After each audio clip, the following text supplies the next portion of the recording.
మళ్ళీ ముడింది పుత్తిగం సీమయి మౌణితిగం సమడే సంగెడాయగం నమో ముడింది విద్యగం రాయనింది సముఖితం మహావీర్యనందనం నమో ముడింది విద్యగు అపువ్యసి తన్నిహం నిగంతి పందిడాయకం అతులం నమో ముడింది విద్యగు शुरू हो गया। मारिगम कसाई तल्ले मोचिगम दिव्य पुण्य आराहणम नमो मुनिन्वे जागुम नमो मुनिन्वे जागुम। बोले आदिनाथ भगवान की जय। संत शिरोमणि आचार्य गुरुदेव श्री विद्यासागर जी महामणि राज की जय। आचार्य श्री समय सागर जी महाराज की जय। आज हम प्राचीन इतिहास को सुरक्षित रखने के लिए जिन लिपियों की आवश्यकता होती है, जिनका संरक्षण और संवर्धन अति आवश्यक है, उनके ऊपर चर्चा करेंगे। क्योंकि मनुष्य के विचारों को व्यक्त करने का माध्यम वाणी होती है और यह वाणी विभिन्न प्रकार की भाषाओं के माध्यम से ही संसार में प्रकट होती है। इन भाषाओं को जो लंबे समय तक स्थायी रूप से सुरक्षित रखने का या एक दूसरे से दूसरे स्थान तक ले जाने का काम जो करती है वो लिपि कहलाती है।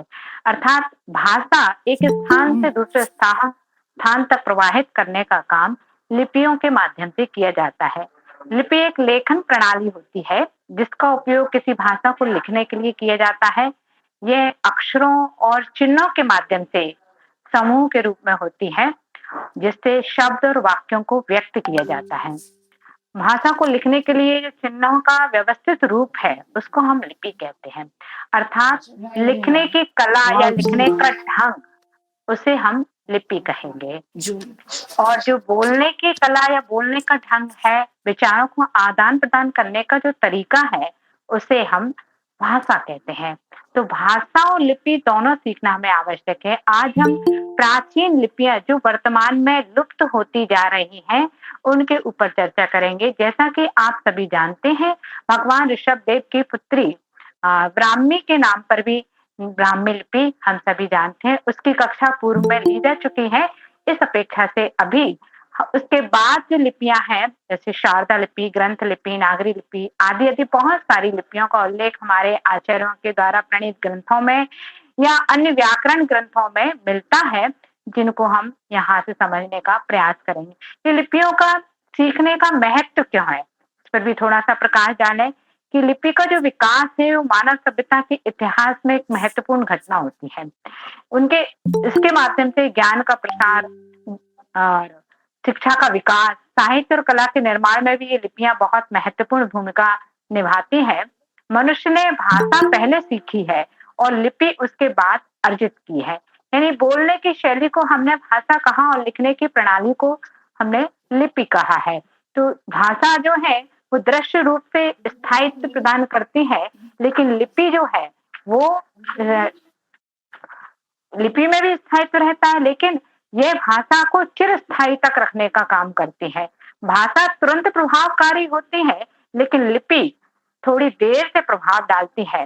भाषा अपनी एक निश्चित सीमा से बाहर तक नहीं जा सकती, लेकिन लिपि उसका उद्गम स्थान बहुत विस्तृत है और वह भाषा को दीर्घ काल पर्यंत तक सुरक्षित रखने का कार्य करती है। भाषा बोली जाती है लेकिन लिपि लिखी जाती है और यह लिपि किसी भी भाषा में लिखी जा सकती है। जैसे हम लोग हिंदी भाषा बोलते हैं, हिंदी भाषा की जो लिपि है, क्योंकि हिंदी नाम की कोई लिपि नहीं होती, हिंदी भाषा की जो लिपि है वर्तमान में जो आधुनिक हिंदी जो हम पढ़ते हैं बोलते हैं उसकी लिपि कहलाती है देवनागरी लिपि। तो इसी प्रकार से बहुत सारी लिपियों को उल्लेख मिलता है। एक वही व्याकरण ग्रंथ है अष्टाध्यायी पाणिनि का, जो 800 ईसा पूर्व का लिखा हुआ है पाणिनि के द्वारा, जिसमें लिपि शब्द का प्राचीनतम सबसे प्राचीन उल्लेख मिलता है। यानी लिखने के लिए लिपि शब्द का प्रयोग किया जाता था। उसके पश्चात कौटिल्य का अर्थशास्त्र नामक ग्रंथ है जिसमें उन्होंने लिपि का निर्देश किया है। अशोक के शिलालेखों में भी लिपि को लिपि, लिवि, दिवी आदि शब्द लिखने के लिए प्रयोग में आए हैं। हमारे जैन आगम ग्रंथों में पर्णवणा सूत्र, संबायांग सूत्र, भगवती सूत्र, इन ग्रंथों में 18 और श्री भूवलय ग्रंथ, इन ग्रंथों में 18 लिपियों के नाम उल्लेखित किए गए हैं। उसी के साथ साथ ललित विस्तर नाम का बौद्ध धर्म का ग्रंथ है, जिसमें 64 लिपियों का उल्लेख मिलता है। जो वर्तमान में बहुत सारी लिपियों के बारे में हमको या मतलब सभी विद्वानों को भी जानकारी नहीं है। इन 64 लिपियों में से प्राय बहुत सारी लिपियां लुप्त हो गई हैं। लिपि शब्द का अर्थ क्या होता है, इसे भी हम समझेंगे थोड़ा सा। लिपि का उद्भव कैसे हुआ? तो संस्कृत धातु की लिप धातु है, उस लिप में यदि इन प्रत्यय लगाया जाए तो जिसका अर्थ होता है लीपना या मारना अथवा लिखना। अर्थात जब लोग प्राचीन काल में कच्चे घरों में रहते थे तो उन घरों को लीपने के लिए गाय के गोबर में मिट्टी पानी आदि मिलाकर के इसका पतला मिश्रण बना करके घर को लीपते थे और उसी मिश्रण से दरवाजे पर, दीवार पर कुछ चित्र, बेल बूटे, गाय, मोर, बतख, ऐसे कुछ भी चित्र, पशु पक्षी की आकृतियां वगैरह बना दिया करते, जिसे मारना कहा जाता था, यही लीपना कहा जाता था और ये लिपि का ही प्राचीनतम रूप रहा होगा, ऐसा हम समझ सकते हैं। तो भाषा और लिपि का परस्पर में अविनाभाव संबंध है और इनके उद्भव और विकास का इतिहास आज भी गवेषकों के लिए शोध का विषय बना हुआ है। प्राचीन काल में जब मानव जंगलों गुफाओं में रहता था तब से ये लिपियां प्रचलित हैं। तब उसने जो कुछ कुछ आकृतियां गुफाओं पर रेखाओं के माध्यम से बनाई, वही बाद में विकसित होते होते लिपि का रूप ले लेती है। ये लिपि 3 अवस्थाओं में रही प्रारंभिक काल में। सबसे पहली चित्रलिपि, दूसरी भाव लिपि और तीसरी ध्वनि लिपि। चित्रलिपि अर्थात चित्रों के माध्यम से जो विचारों की अभिव्यक्ति की जाती है उसको चित्रलिपि कहा। भाव लिपि अर्थात चित्र तो बनाया गया लेकिन उसमें भाव भी समाहित है। जैसे किसी वृत्त का चित्र बना दिया, कोई गोला बना दिया है तो उससे सूरज का भाव तो निकाल ही रहे, साथ में जो सूरज के गुण है यानी ताप और प्रकाश के गुण भी उस चित्र से बनाए जाते हैं। अर्थात चित्रों के माध्यम से उसको भाव को भी जानना, ऐसा भाव लिपि कहलाती है। और तीसरे नंबर क्या है? ध्वनि लिपि।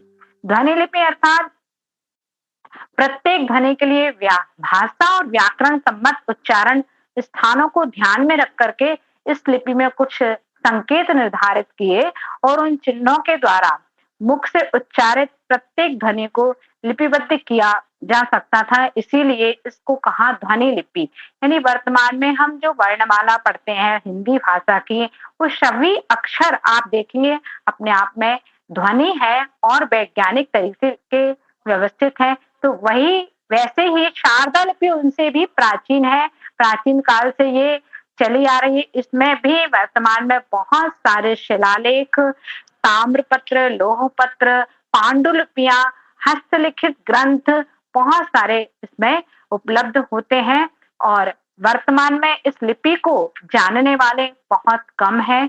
इसीलिए हमारा ये प्रयास रहा कि इस ऑनलाइन कक्षा के माध्यम से सबको इस लिपि के बारे में थोड़ी सी जानकारी दी जाए और उस जो लिपियां लुप्त हो रही हैं उनको हम जीवंत बनाने के लिए एक कदम आगे बढ़ा सकें। तो शारदा लिपि के बारे में हम समझेंगे। इस जैसा कि इसका नाम है शारदा, आप लोगों ने हमारे जैन धर्म में सरस्वती स्तोत्र पढ़ा होगा, जिसमें जिनवाणी माँ की स्तुति की गई है सरस्वती स्तोत्र में, जिसमें 16 नाम उस सरस्वती के कहे हैं, उसमें भी एक शारदा नाम है। अर्थात जिनवाणी का ही दूसरा नाम शारदा है। लेकिन यहाँ उस शारदा जिनवाणी से तात्पर्य ना होके ये शारदा शब्द इसका नाम क्यों पड़ा? क्योंकि यह कश्मीर प्रांत जो है वर्तमान में उत्तर भारत का जो कश्मीर प्रांत है वहां के कारण से मतलब उस देश को, उस प्रदेश को शारदा नाम से कहा जाता था, इसलिए इसका नाम शारदा लिपि पड़ा है। ये 6वीं शताब्दी से लेकर के 8वीं शताब्दी तक इस लिपि का उद्भव माना जाता है। यानी गुप्तकालीन जो उत्तरी ब्राह्मी लिपि है और कुटिल लिपियों से इसकी उत्पत्ति हुई, ऐसे जानते हैं। वर्तमान में इस लिपि का प्रचलन बहुत कम हो गया है और इस लिपि का अधिकतम प्रचलन अफगानिस्तान, गांधार, पाकिस्तान, भारत के उत्तर पश्चिमी भाग, लद्दाख, जम्मू कश्मीर, हिमाचल प्रदेश, पंजाब, हरियाणा और दिल्ली के क्षेत्रों में रहा है। अब कई लोगों का प्रश्न उठता है कि ये लिपि कौन सी शताब्दी की, जैसे मैंने आपको बताया 6वीं से 8वीं सदी के बीच का इसका काल माना जाता है। तो कुछ विद्वान लोग इस लिपि को 8वीं शताब्दी का मानते हैं, जैसे ब्यूलर है, एक विद्वान हुए हैं जिन्हें वैजनाथ प्रशस्ति के आधार पर शारदा लिपि का समय 8वीं शताब्दी का मानते हैं। और वहीं बोगेले 12वीं शताब्दी का मानते हैं, वहीं विद्वान हार्नेल 7वीं शताब्दी का मानते हैं, वहीं डी.आर. साहनी 6ठी शताब्दी का मानते हैं। इसलिए इस जो लिपि है, इस लिपि में सबसे प्राचीन एक जो शिलालेख मिला है, ताड़पत्रीय ग्रंथ के अंतिम पृष्ठ पे एक प्रशस्ति भी मिली है जिसमें शारदा लिपि की पूर्ण वर्णमाला लिखी हुई है, और वह पत्र 5वीं शताब्दी का के उत्तरार्ध का और 6ठी शताब्दी के पूर्वार्ध का माना जाता है। उस अपेक्षा से हम कह सकते हैं कि इस लिपि का प्रारंभ 6वीं शताब्दी के उत्तरार्ध से हो चुका था और 8वीं शताब्दी तक ये बहुत फली फूली रही और इसमें बहुत सारे शिलालेख, ताम्रपत्र, लोहपत्र आदि आदि प्रशस्तियां, हस्त निर्मित जो कश्मीरी कागज हैं उन पर पांडुलिपियां ग्रंथों की प्राप्त हुई है। और कई मुद्राओं में भी कश्मीर प्रांत के जो मुद्रा चलती थी उस समय प्राचीन काल में, उस समय मुद्राओं में भी पर शारदा लिपि लिखी जाती थी। इस शारदा लिपि में जो प्रमुख शिलालेख रहे उनमें 9वीं शताब्दी का सबसे प्राचीन शिलालेख मिलता है जो सराहा की प्रशस्ति में पाया जाता है। एक मार्तंड का शिलालेख है जो बहुत विस्तृत और प्राचीनतम है। यह शिलालेख राजा अवंती वर्मा के शासनकाल का 8वीं शताब्दी के उत्तरार्ध में लिखा गया था।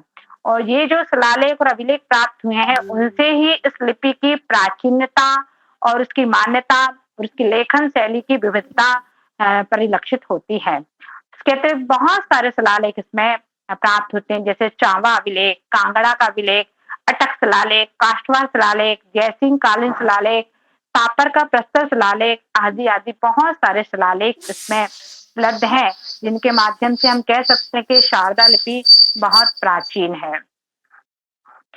शारदा लिपि का जैसा कि मैं नामकरण के बारे में बता रही थी आपको, कश्मीर प्रांत की आराध्य देवी जो है वो शारदा है, भगवती शारदा। और इसी कारण इस प्रदेश को शारदा देश या शारदा मंडल कहा जाता है और इसीलिए देश की लिपि को शारदा लिपि कहा जाने लगा। एक पाश्चात्य पुरातत्वविद हुए हैं एस.वी. सातदा ने अपनी पुस्तक कश्मीर वोकाबुलरी में उल्लेख किया है कि शारदा नंदन नामक विद्वान ने कश्मीरी भाषा को लिखने में इस लिपि का प्रयोग किया, इसलिए इसका नाम शारदा लिपि पड़ा। उधर पंडित श्री गौरी शंकर हीराचंद ओझा ने अपनी कृति भारतीय प्राचीन लिपि माला में भी शारदा देश में उत्पन्न और उसमें विकसित होने के कारण से इस लिपि को शारदा लिपि नाम दिया, जो उचित है। इस तरह से शारदा लिपि का नामकरण की बात कही। तो शारदा लिपि में जो पांडुलिपियां हैं वो भी भारत के अनेक ग्रंथकारों में उपलब्ध हैं, जहां इस समय वर्तमान में शारदा लिपि में लिखे हुए हस्तलिखित पांडुलिपियां लगभग 1 लाख से भी अधिक हैं। लेकिन वर्तमान में पढ़ने वाले लोग उतने नहीं हैं जितनी पांडुलिपियां उपलब्ध हैं। तो इसीलिए हमें चाहिए कि इन लिपियों को हमें सीखना चाहिए, उन पांडुलिपियों को हम अध्ययन कर सकें, उनका पठन पाठन कर सकें कि वे कौन से ग्रंथ की है, क्या विषय उन पांडुलिपियों में छुपा हुआ है। जब तक हम इस लिपि को पढ़ना नहीं सीखेंगे तब तक हम उन पांडुलिपियों को भी नहीं सीख पाएंगे। और इस शारदा लिपि के बहुत पुराने साक्ष्य भी हमारे पास उपलब्ध है। इतिहासकार एक कल्लण हुए हैं जिन्होंने अपनी राज तरंगणी नामक प्राचीन पुस्तक में उन्होंने शारदा लिपि का साक्ष्य प्रस्तुत किया है। चीनी यात्री वेनसांग और फायान ने अपनी यात्रा वर्णन में इस कश्मीर में शारदा लिपि का गहन अध्ययन किया, उसके पठन पाठन की परंपरा का उन्होंने विस्तार से उल्लेख किया है। और वेनसांग ने तो शारदा लिपि बद्ध जो ग्रंथ है उनका अध्ययन करके उनका लिप्यंतर भी किया और चीनी भाषा में भी अनुवाद वो करते रहे। इस तरह से बहुत सारे इसके उल्लेख हमें मिलते हैं। इस शारदा लिपि को अलहिंद ग्रंथ के लेखक अलवरेणु ने मातृका नामकरण भी किया है, यानी इसका दूसरा नाम है सिद्ध मातृका, सॉरी अकेला मातृका नहीं, सिद्ध मातृका, अर्थात माता के समान जो लिपि है उसको उन्होंने नामकरण दिया हुआ है। और ये शारदा लिपि भी बहुत सारी भाषाओं की जननी है। जिस प्रकार हम ब्राह्मी लिपि को अनेक भाषाओं की जननी मानते हैं, उसी प्रकार से ब्राह्मी के बाद द्वितीय नंबर पर सर्वाधिक भाषाओं की लिपियों की जननी ये शारदा लिपि है।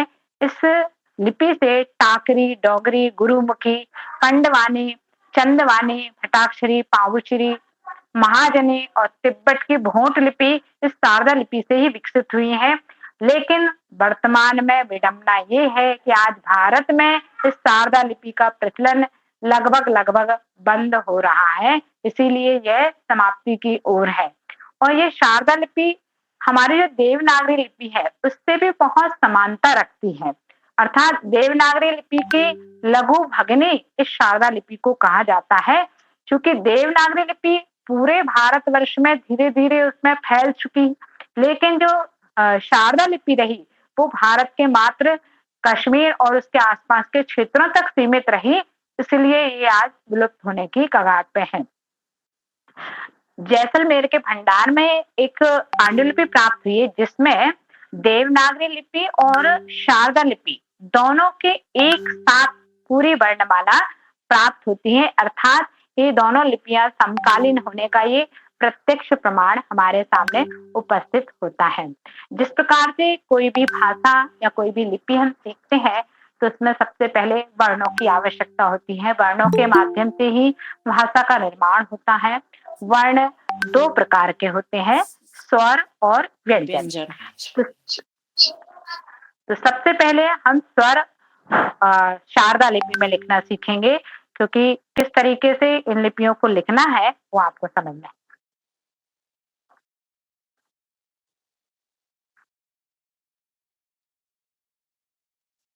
बहन, सपना बहन, हाँ, ये है ना शारदा लिपि भगवान आदिनाथ के समय से है क्या?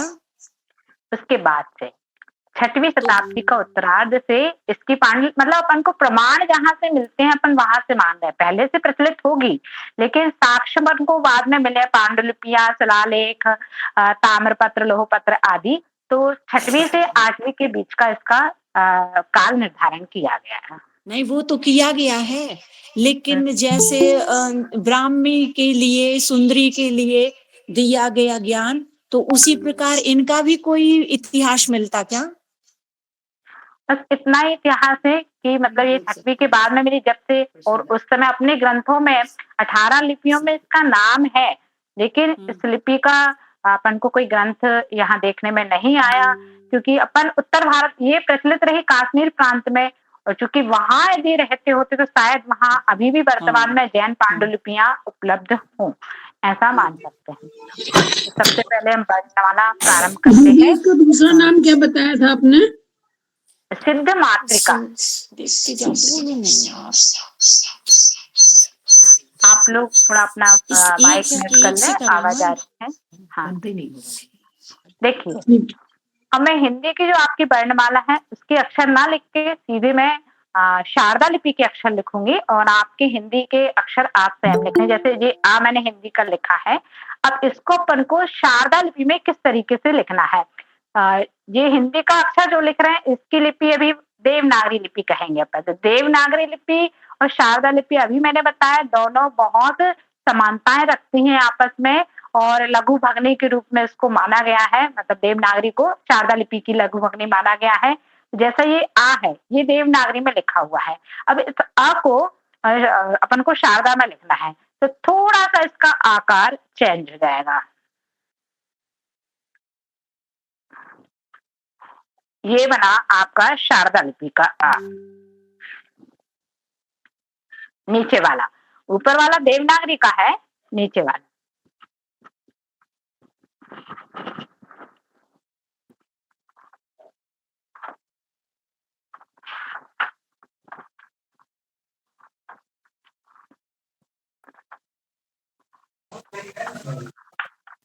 दिख नहीं रहा दीदी।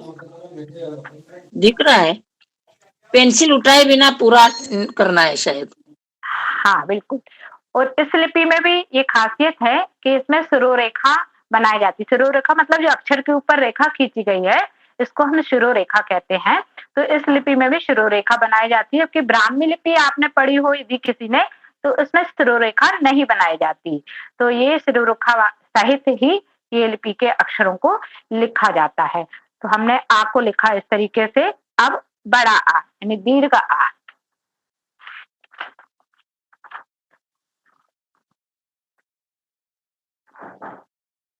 दीर्घ आ में छोटे आ जैसा आ तो पूरा बनना है, साथ में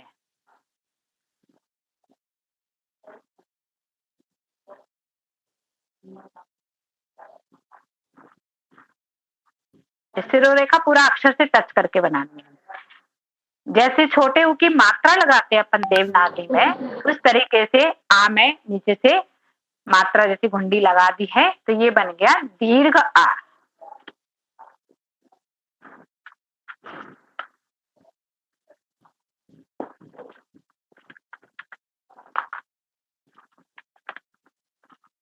अगला अक्षर देखेंगे छोटी ई।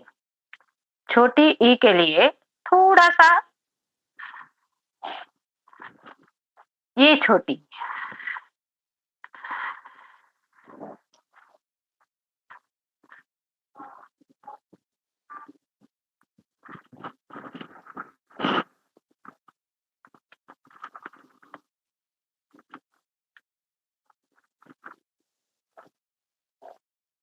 अगला अक्षर देखेंगे बड़ी ई, दीर्घ ई।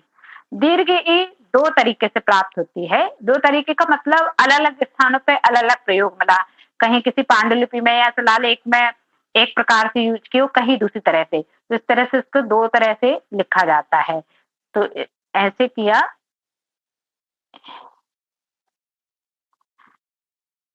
और शारदा लिपि में अधिकांश शब्दों को इस तरह के जो घुंडी वाले जो शब्द होते हैं, ये पूरे डार्क कर दिए जाते हैं। मतलब ये गैप नहीं रहेगा उसमें, पूरे डार्क रहते हैं। और इसके ऊपर दो बिंदी। तो ये हो गई दीर्घ ई। और कहीं कहीं इसी प्रकार की एक और बनेगी, लेकिन ऊपर तीन बिंदी बना देंगे।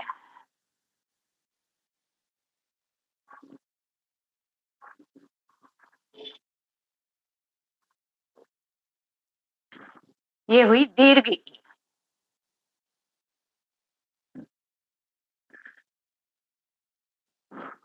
दीदी हाँ जी। रसोई में शिरोरेखा नहीं है क्या? किसमें? रश्मि में है ना। हाँ, रश्मि में नहीं है, वो अक्षर अलग था, ये दीर्घ में है। दीदी रस्वती दिखा देना एक बार। हाँ, एक बार फिर से दीदी आप इसके नोट्स या कुछ पीडीएफ आप डाल सकते हो ग्रुप में? हाँ देती हूँ।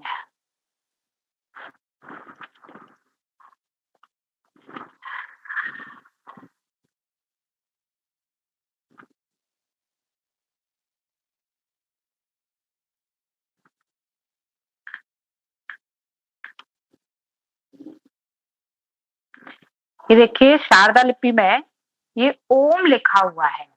ओम में जो हिंदू धर्म के जितने उनके देव कहना चाहिए, विष्णु, ब्रह्मा विष्णु महेश, सारे देवों को उस ओम में उन्होंने चित्रित किया है। प्राचीन पांडुलिपियों में ये मिलता है।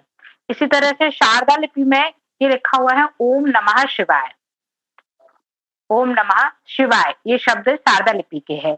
यही अपन आज लिखना सीख रहे हैं। ये अन्य ग्रंथों के ये पांडुलिपियां हैं जो इस तरह से पांडुलिपियों में शारदा लिपि के रूप में मिलती है। दीदी क्या जैन ग्रंथ शारदा लिपि में लिखे गए हैं? क्या चीज? जैन ग्रंथों को शारदा लिपि में लिखा गया है कोई हाँ, ऐसा? जैन ग्रंथ भी है, लेकिन भैया बहुत कम है और पढ़ने वाले लोग कम है। पांडुलिपियां तो बहुत सारी हैं, लेकिन जब हम उनको अध्ययन करेंगे तभी मालूम चलेगा कि जैन ग्रंथ कौन से हैं। कश्मीर क्षेत्र में जो ग्रंथ प्राप्त होते हैं वो मतलब कश्मीरी जो भाषा है, इसमें हाँ हाँ वो कश्मीरी भाषा, उड़िया भाषा, बांग्ला भाषा, ये सारी भाषाएं इस शारदा लिपि से ही उत्पन्न हुई है। मैं यहाँ स्क्रीन पे आपको दिखा रही हूँ एक सारणी, जिसमें ये एक तरफ लिखा है भाषा, दूसरी तरफ लिखा है लिपि, यानी जो भाषा है वो कौन सी लिपि से निकली है। जैसे संस्कृत, प्राकृत, पाली, अपभ्रंश, मागधी, अर्धमागधी, हिंदी, मराठी, इनकी लिपि क्या रही, मतलब किस किस लिपि में इसके शिलालेख या पांडुलिपियां प्राप्त होती हैं। जैसे ब्राह्मी में है, खरोष्ठी, शारदा, ग्रंथ लिपि, प्राचीन नागरी जिसे देवनागरी लिपि कहते हैं, नेवारी, नंदी नागरी और जैन देवनागरी, मतलब जैन ग्रंथों की जो नागरी लिपि है वो जैन देवनागरी। तो इस तरीके से इतनी भाषाएं में हमारे ग्रंथ हैं, संस्कृत, प्राकृत, पाली, अपभ्रंश, मागधी, अर्धमागधी, हिंदी, मराठी, इन सभी भाषाओं के ग्रंथों की जो लिपि रही प्राचीन काल के, तो उस समय ये लिपियां प्रचलित थी।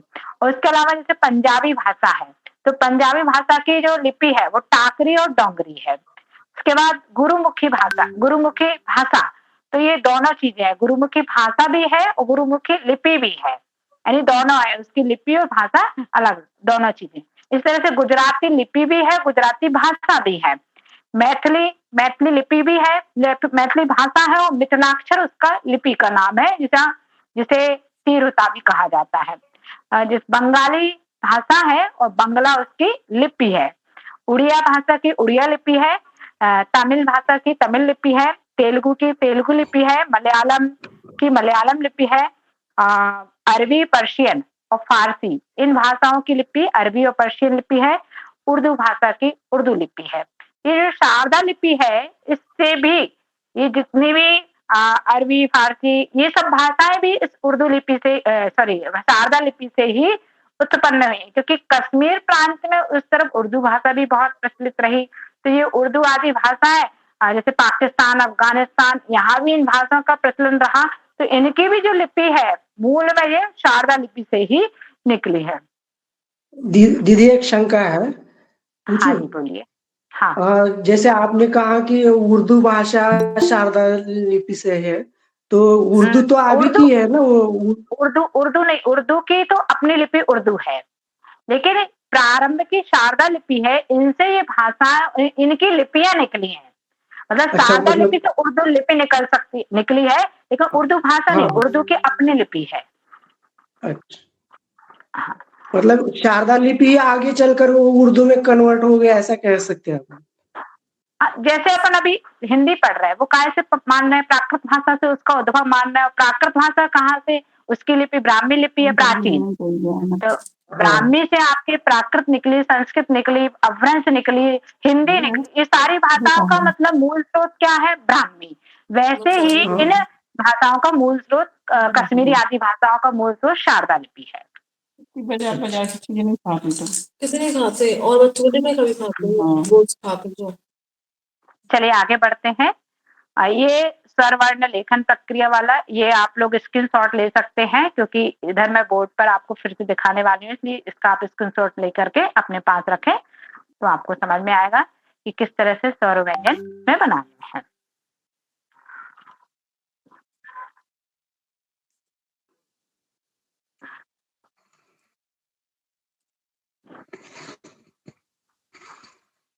चलिए, हो गया, और आगे बढ़ते हैं। हाँ, ये छोटी हो गई। देखिए हाँ, बड़ी ई, बड़ी के लिए आपको दिखा दिया अभी, छोटा ऊ इसके बाद। छोटे ऊ को जैसा देवनागरी में बनता है उस वैसा ही है, कि थोड़ा सा भिन्न है। इंग्लिश का 3 आ जाएगा, हाँ, है ना? और ऐसे ही बड़ा ऊ में सिर्फ आगे वो लग गया बड़े ऊ जैसी मात्रा। जे कल भी क्लास आ सका थे नहीं, नहीं, जैसे जाए ऐड कल बहु जाए तो लिंक खोलोगी और मीटिंग हो चुकी होगी, ये जो नोट्स बना रही है दीदी। आप लोग बातें करते समय अपना माइक बंद रखें, और इस कक्षा की रिकॉर्डिंग भी चल रही है, इसलिए कम से कम आप लोग बोलें तो ज्यादा अच्छा रहेगा, जिससे रिकॉर्डिंग अच्छे से आपको बाद में भी पढ़ने के लिए अवेलेबल रहेगी।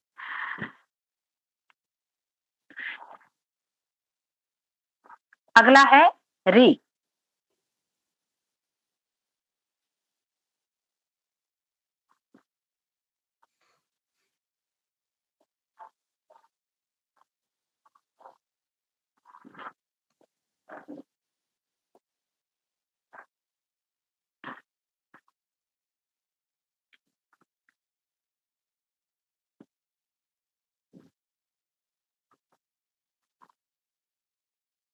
ये है बड़ी री, जो संस्कृत में 14 स्वर होते हैं उनके अंतर्गत री री री आती हैं। तो ये छोटी री ऊपर वाली और नीचे वाली बड़ी री।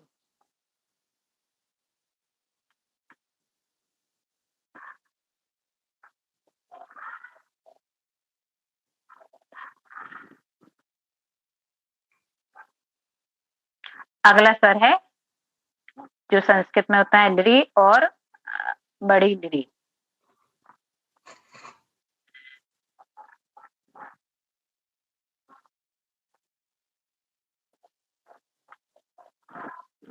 ये शिरोरेखा आप लोग टच करके बनाइए, मतलब ये अक्षर से टच रहना चाहिए ऐसा।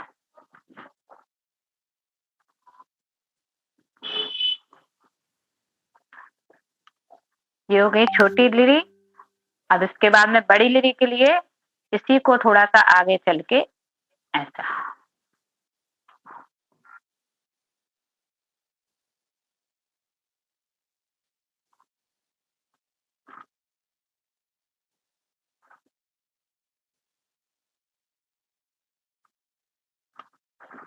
अगला स्वर है ए।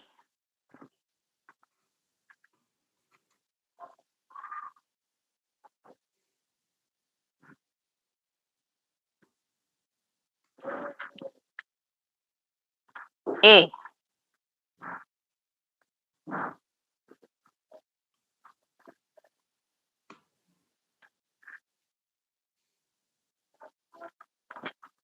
आई।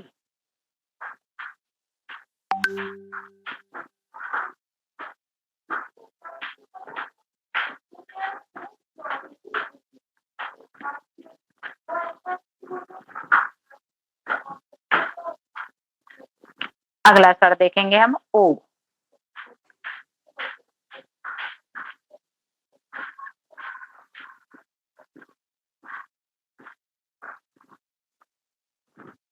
ओ।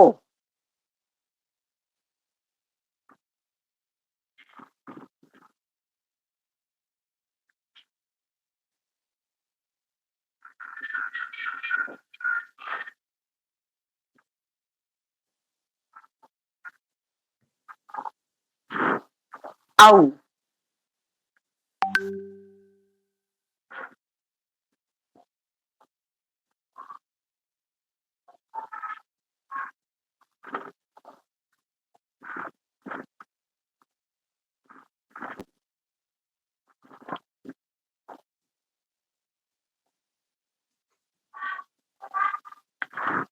अम।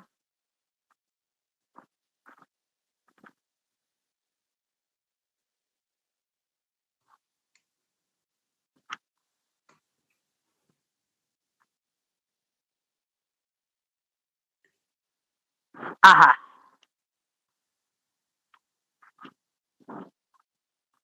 इस प्रकार हमने इन 14 स्वरों को शारदा लिपि में लिखना सीखा है। अब इसके पश्चात हम व्यंजनों को लिखना सीखेंगे। व्यंजनों में जैसा कि हम जानते हैं, सबसे पहले कवर्ग के 5 व्यंजन, फिर चवर्ग के 5 व्यंजन, फिर टवर्ग के 5 व्यंजन, फिर तवर्ग के 5 व्यंजन, उसके पश्चात पवर्ग का 5 व्यंजन और अंतस्थ वर्ण, और उसके बाद 3 प्रकार के श और हा। इस तरह से ये वर्णमाला में 33 व्यंजन होते हैं। उन व्यंजनों को हम लिखना सीखेंगे शारदा लिपि में। सबसे पहले का।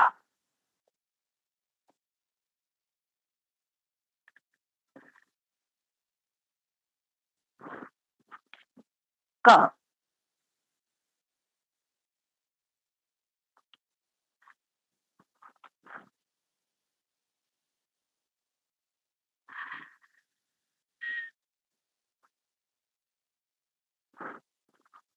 ख।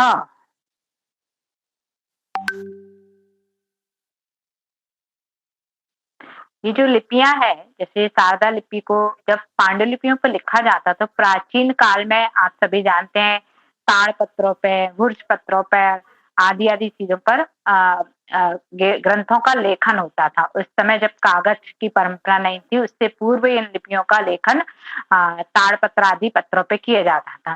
तो शारदा लिपि का लेखन अधिकांशतः बहुत अधिक मात्रा में भूर्ज पत्रों पर किया गया, और उस भूर्ज पत्र पर जब लिखते थे तो कुछ पैनी नुकीली वस्तु से लिखा जाता था, मतलब जो उनकी निब होती थी, लिखने वाला जो कलम होती थी, वो पैनी होती थी और उससे वो लिखते थे और उसके पश्चात में जो स्याही बनाते थे वही वृक्षों के पत्तों से ही स्याही को बनाया जाता था। उस स्याही को जो उन्होंने उस पत्र पे लिखा हुआ है, उकेरे हैं अक्षरों को, तो वो छेद करके उकेरे जाते थे, तो उन छेदों छेदों पर स्याही ऊपर से फैला दी जाती थी, जिससे कि और सूखने के पश्चात उसको फिर वो लिखे हुए अक्षर उसमें उभरे हुए आ जाते थे। तो ये जो डार्क जैसा अपन ने ये बनाया खामे गोला, ये घुंडी जैसी बना दी, तो यहाँ जैसे कभी-कभी छेद हो जाते हैं तो उसमें वो स्याही ज़्यादा भर गई तो वो डार्क डार्क जैसा हो जाता है। उस तरीके के इस लिपि में अधिकांश जगह सभी ऐसे मिलेगा, क्योंकि वो पैनी चीज़ों से लिखे जाते थे, तो इसलिए उन अक्षरों की बनावट भी वैसी ही है। मतलब इस घुंडी को ऐसे अपन को खाली नहीं छोड़ना है, इसमें भी ये डार्क इस तरीके से होता है। पूरी सादा लिपि के सारे अक्षरों में इसी तरह की बनावट आपको मिलेगी। तो ये क और ख लिखा, अब है ग। ग अपनी देवनागरी लिपि जैसा ही है, लेकिन अपन देवनागरी में ये बीच में खाली छोड़ते हैं, यहाँ पर इस तरीके से। तो जैसे अम और आहा है, तो उसकी जो बिंदी है तो उसके लिए भी ऐसे ही भरना पड़ेगा। हाँ, भरी रहेगी।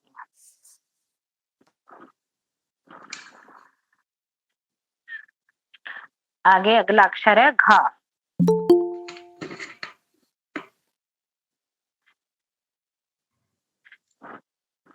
दीदी क का कैसे बताया?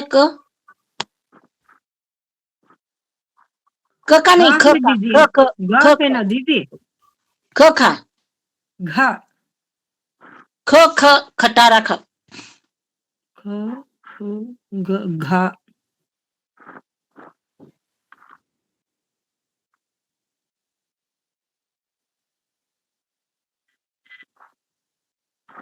ये का है, लाल रंग से जो लिखा है, नीचे खा है, ऊपर गा है और घा।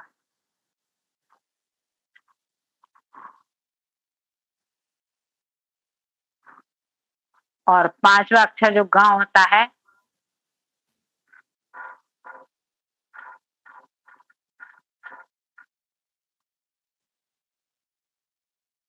पंचम अक्षर जो कवर का होता है वो।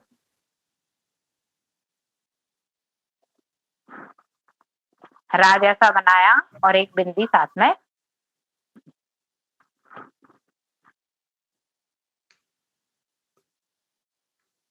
ये लाइन आगे नहीं आएगी, ये लाइन के अंतिम समाप्ति पर ही ये काली काली डॉट बन जाएगी। यहाँ ये कवर के पांचों अक्षर कंप्लीट हुए। अब आगे चलते हैं पंचवर्ग की ओर।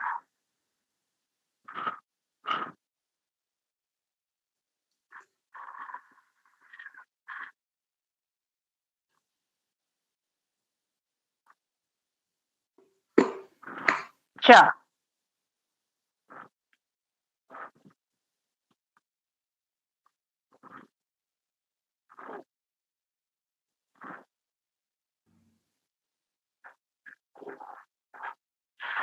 दीदी च दिख नहीं रहा है, वो उसमें गया है वो। अच्छा, कोई बात नहीं।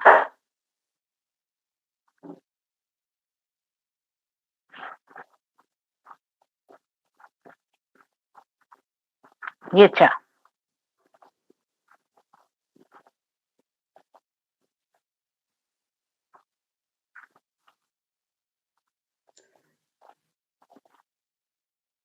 ये च कुछ मोड़ी लिपि जैसा दिख रहा है दीदी। एक हाँ, मराठी में मोड़ी लिपि भी एक है प्राचीन, जो अभी लुप्त हो चुकी है। हो सकता है, तो वो हमको नहीं आती। चलिए, छ हो गया। च और छ ये दोनों व्यंजन लिखे हुए हैं।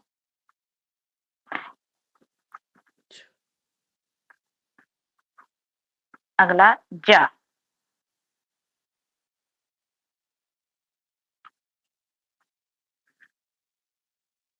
ये च जैसा है मराठी की। हाँ हाँ, मराठी के ळ जैसा है छ। हाँ, छ। ये है ज।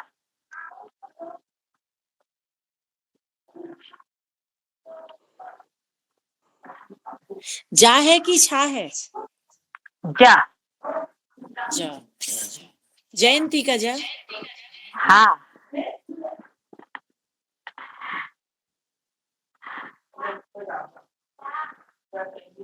अब है झा।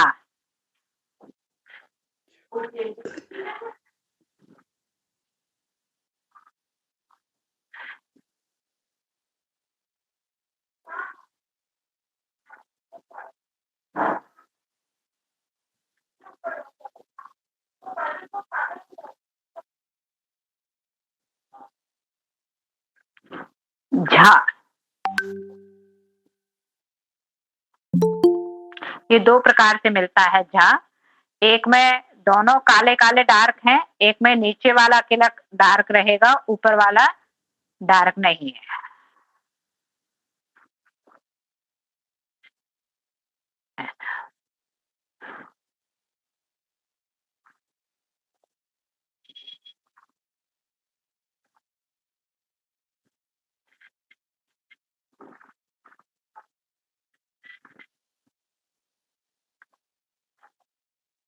अगला चवर का पंचम अक्षर या।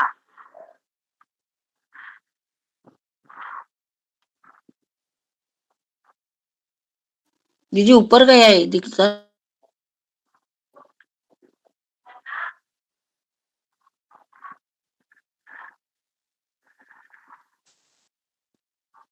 दीदी यह का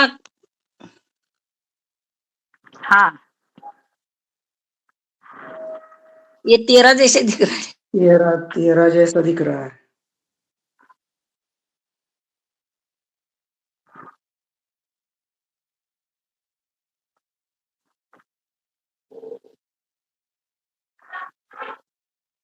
इस तरीके से रखना, ये दोनों चीजें बंद करना है।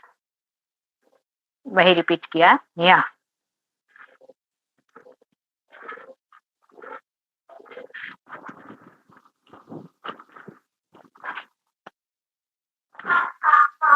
अगला अक्षर है टा।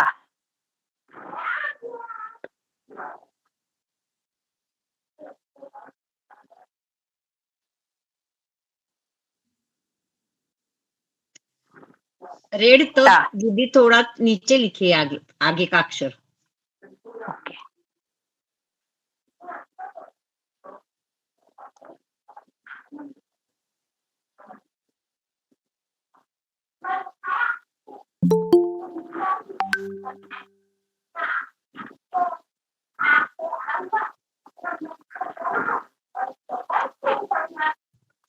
दीदी हाँ, ये ठीक है। ट का लिखिए ना।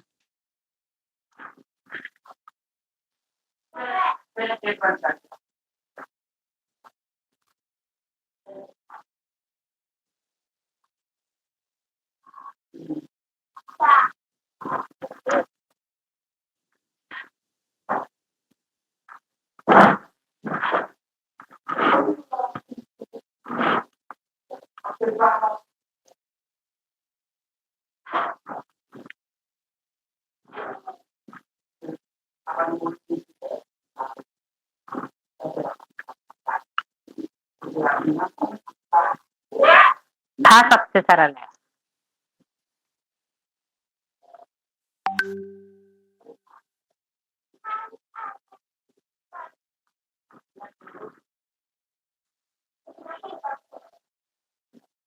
ब्राह्मी में दीदी ये था थाली का बनता है ऐसे।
ये ढा।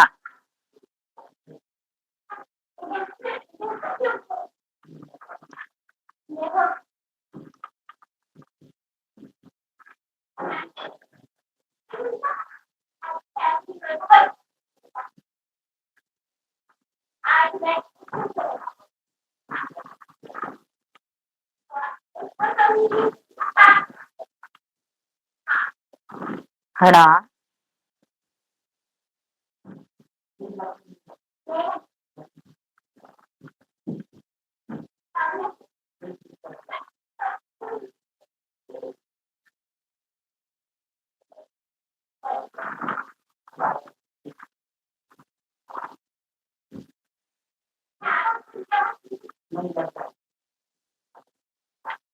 कुछ अक्षरों में कहीं कहीं समानता भी रहती है, लेकिन थोड़ी सी भिन्नता के साथ उनको लिखना रहता है। जैसे अब इसके बाद में आने वाला अगला अक्षर ता।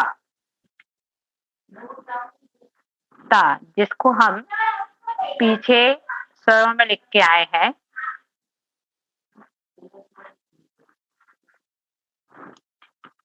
ऊ, छोटा ऊ जो लिखा था उसकी भांति ये ता का अक्षर भी बनता है।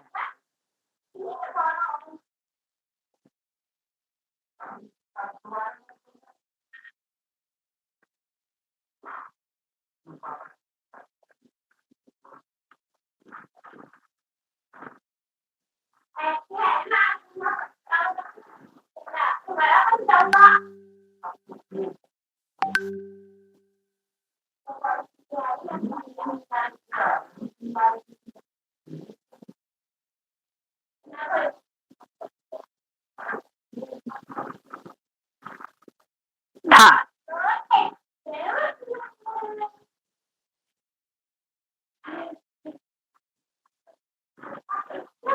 ये जो अपन शाह षटकोण का बनाते हैं मूर्धन्य शाह, कुछ उस जैसा है, लेकिन इसमें बीच में रेखा है और वो कॉर्नर से बनती है। इसमें मूर्धन्य शाह में इसमें बीच में रेखा है।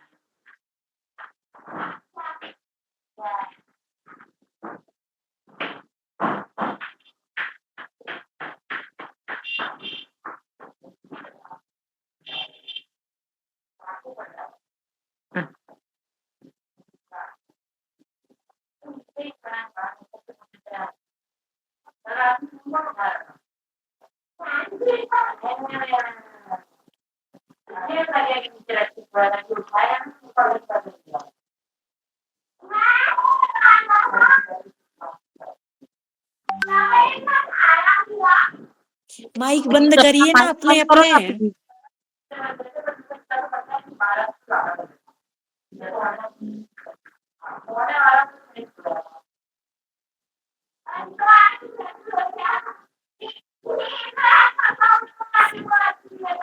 दीदी आप ही सबका म्यूट कर दीजिए, सबको म्यूट कर दीजिए दीदी प्लीज।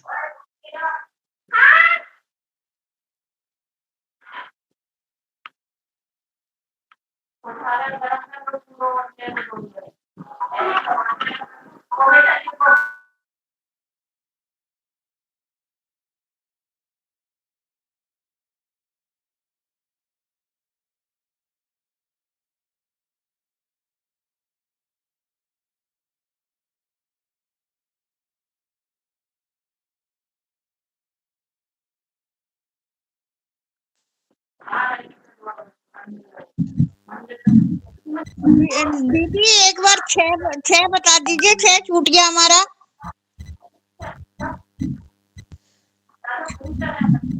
6 छतरी वाला 6 एक बार दोबारा बता दीजिए। 6 छतरी वाला 6 भी बताया नहीं है। वो छूट गया दीदी, दोबारा बता दीजिए एक बार। हमने बताया नहीं है।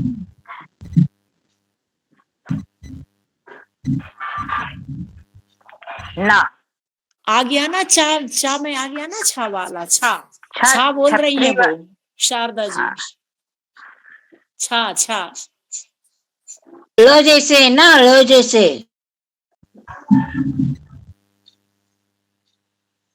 वो छूट गया दीदी, छूट गया हमारा। ये अच्छा। द के बाद ध आता है ना। दीदी दीदी हाँ जी। द के बाद ध आता है ना? हाँ, द ध न। ध का कैसा है दीदी? ना का छूट गया ना।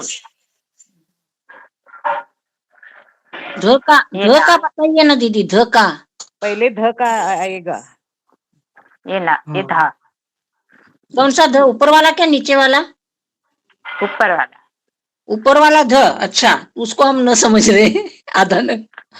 और नीचे का न है क्या फिर? हाँ, ना। धन्यवाद।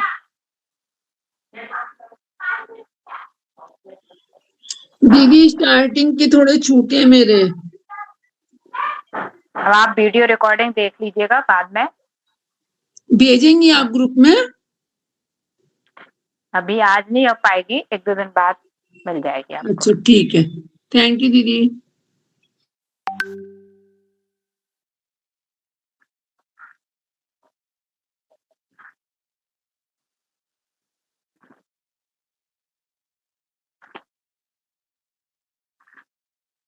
इस पाक को थोड़ा सा घुमा के बनाना है।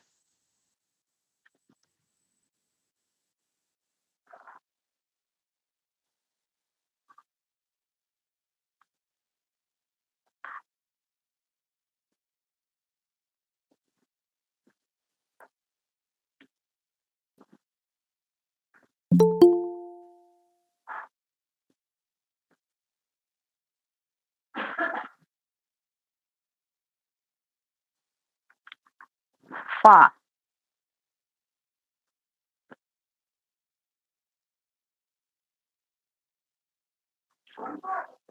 ये 2 प्रकार से है फा। एक प्रकार ये कहलाया और दूसरा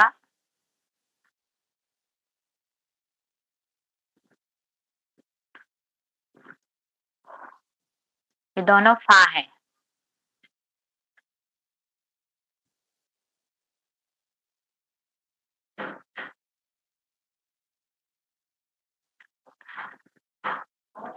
जो है ना इसके लिए नहीं डार्क नहीं करेंगे इसको। हाँ, इसमें डार्क नहीं है, ये खुली गुंडी है। अच्छा,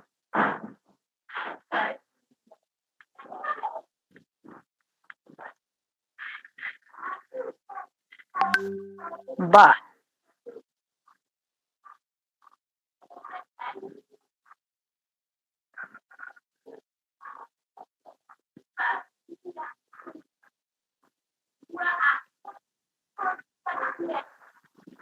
यहाँ भी इस बा में नीचे डार्क नहीं करना है।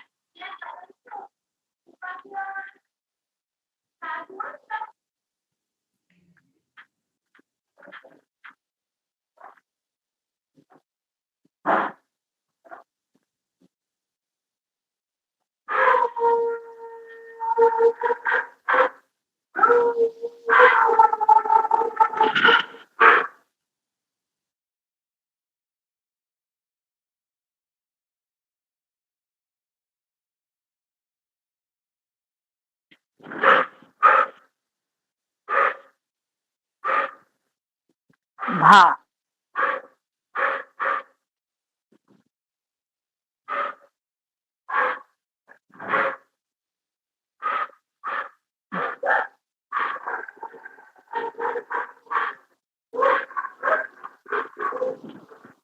भा।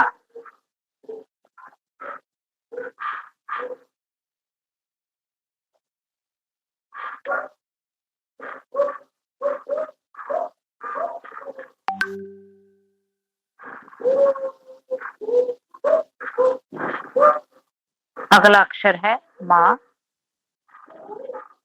इस माँ को थोड़ा सा ध्यान से बनाइएगा।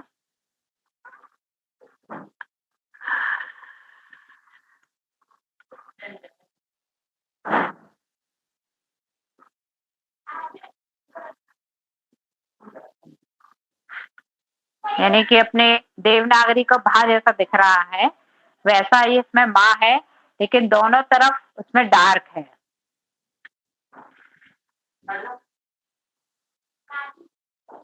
वो ये नीचे वाली जो गुंडी है वो गोलाई में हो, क्योंकि आगे अभी एक व्यंजन ऐसा भी आने वाला है जिसमें त्रिभुजाकार बनेगी। ये गोलाई में होगी तो वो माँ कहलाएगी, और शाह, तालव्य शाह में वह त्रिभुजाकार भी बनेगी।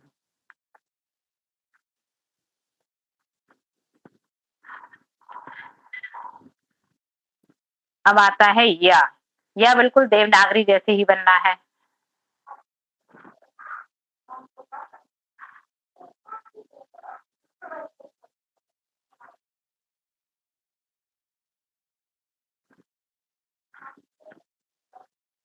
अगला है रा।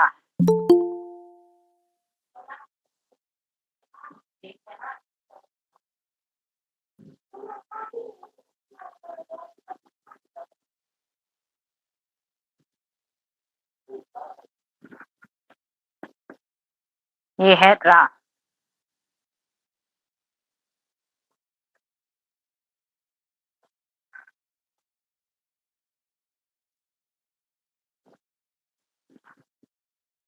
दीदी ये के ऊपर शिरोरेखा थी? हाँ, या के ऊपर थी।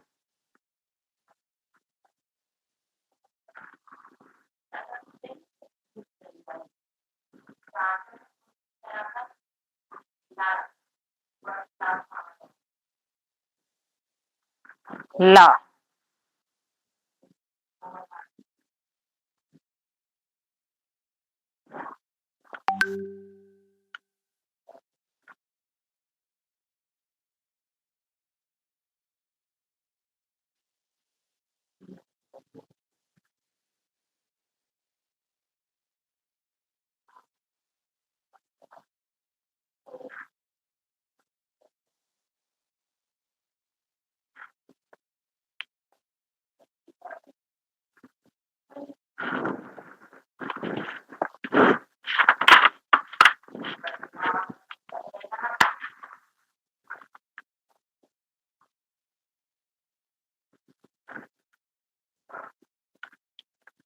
वाह।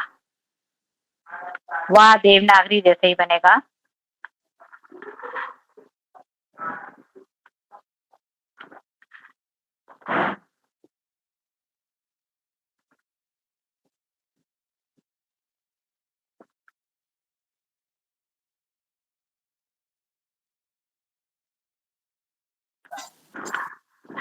अगला है तालव्य शाह। दीदी ये फिर से बता दीजिए।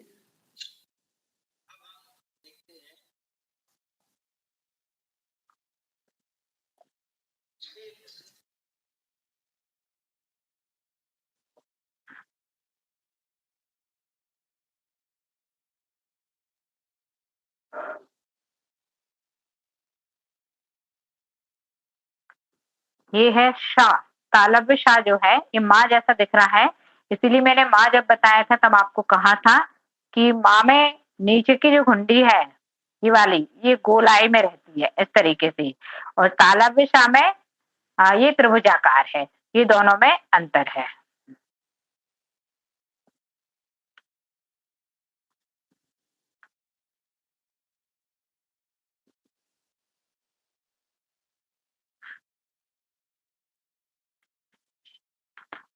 अगला है मूर्धन्य शाह। मूर्धन्य शाह को लिखने का तरीका है,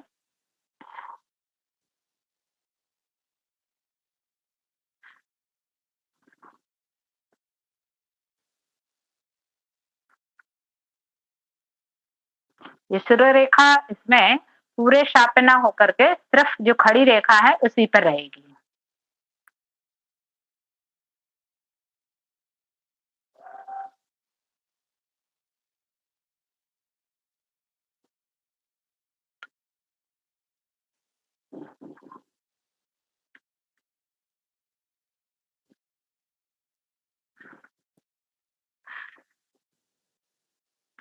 अगला है दंत शाह।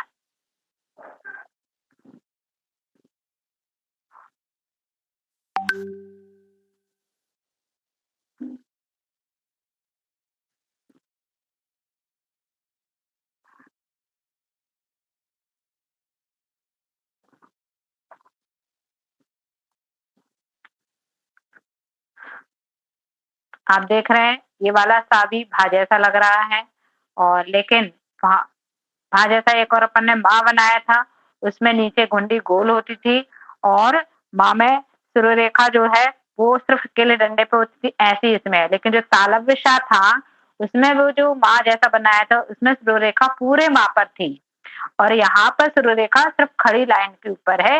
ये सुररेखा से भी अक्षरों की पहचान है, मतलब सुररेखा कहीं भी नहीं बना देना है।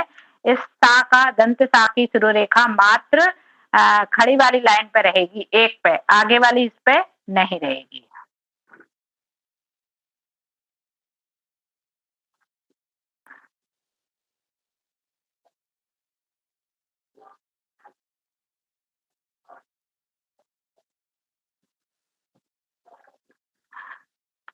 अगला व्यंजन है हा।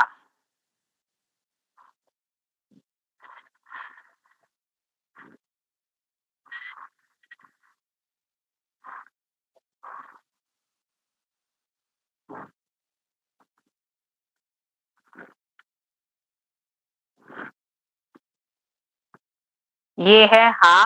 ये दो प्रकार से बनता है, एक तो आप जैसा सामने देख रहे हैं वैसा ही, और एक और है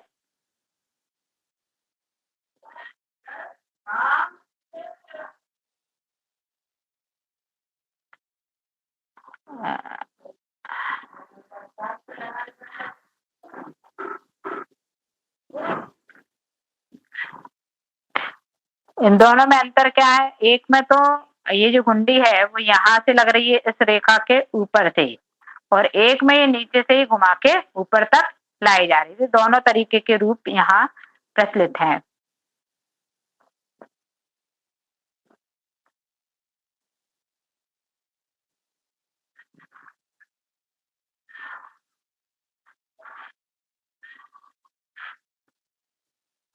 इस प्रकार से ये वर्णमाला के व्यंजनों को अपन ने यहाँ बनाना सीखा।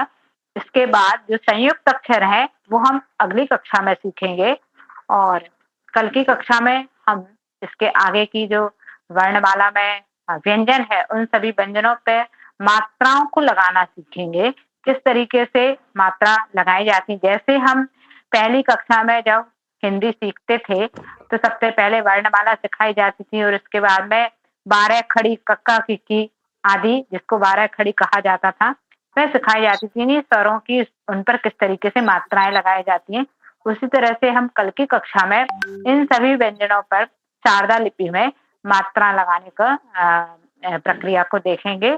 और इसके साथ ही आज की कक्षा को अपन यहीं पूर्ण करते हैं, और अगली कक्षा आपकी कल होगी जिसमें मात्राओं को लगाना सिखलाया जाएगा। ये इसके व्यंजनों का भी ये पूरा एक चार्ट मैं आपको दिखा रही हूँ सामने शारदा लिपि की, तो इसमें भी इसको भी आप स्क्रीनशॉट लेकर के अपने पास रख सकते हैं, जिससे कि आगे आपको अक्षरों को बनाने में सहायता है। दीदी इसके पीडीएफ डाल सकती है ग्रुप पर?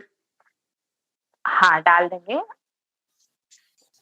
व्यंजन में स्वर्ण व्यंजन, और अभी आगे की कक्षाओं में और 12 खड़ी पूरी मतलब मात्रा लगाना, संयुक्त अक्षर, सभी कुछ आपको एक साथ इसकी पीडीएफ में दे देंगे।